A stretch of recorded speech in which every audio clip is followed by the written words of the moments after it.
एक बार वापस से बात करते हैं उपचुनाव के महासंग्राम की। तो दौसा के अंदर जगमोहन मीणा के समर्थन में बीजेपी की सभा चल रही है और किरोड़ी लाल मीणा इस जनसभा को फिलहाल संबोधित कर रहे हैं। को देना चाहता हूं और मेरे को मुख्यमंत्री जी ने कहा था आपको बाकी की सीटों पर भी जाना है, तो बाकी की सीटों पर आप जाने की परमिशन दोगे या मेरे को यहीं उलझा दोगे? अरे मेरे को यहीं उलझा दोगे कि बाकी की सीटों पर जाने की परमिशन दोगे? हैं? अब मुख्यमंत्री जी का एक धन्यवाद देना चाहूंगा।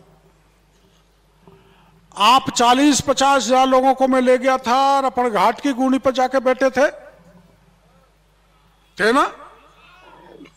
मैंने गहलोत साहब से कहा था कि जितने भी पेपर लीक हुए उन अपराधियों को गिरफ्तार करो।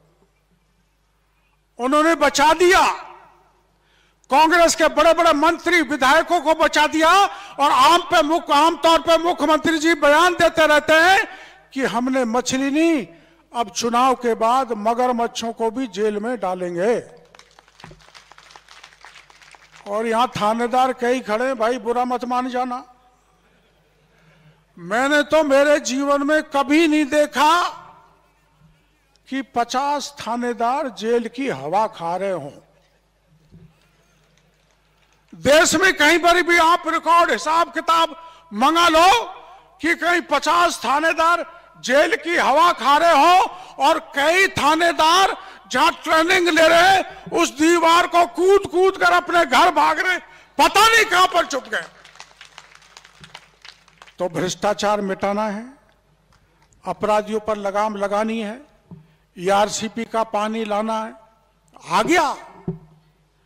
अब आप जानते हो 400 किलोमीटर दूर से आएगा तो समय तो लगेगा ही।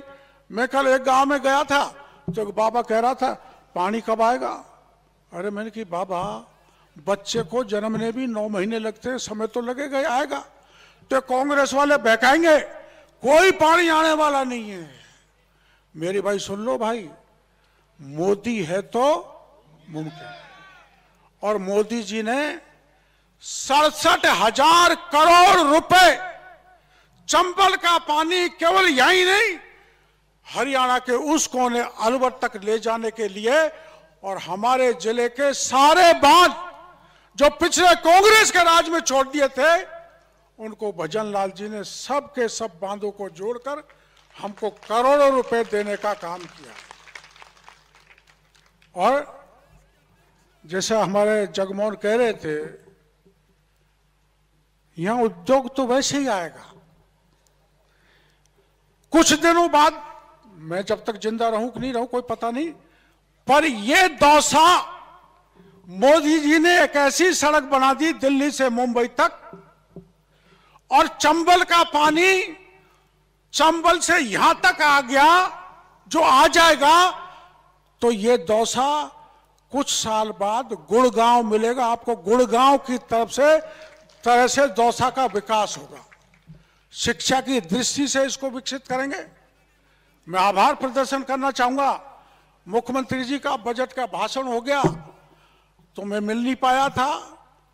तो आप नीलकंठ को जानते हो, नीलकंठ बाबा को, जो मेरा जैसा बुढ़ा है, बड़ी उम्र का है, गोलमा है, चटनी।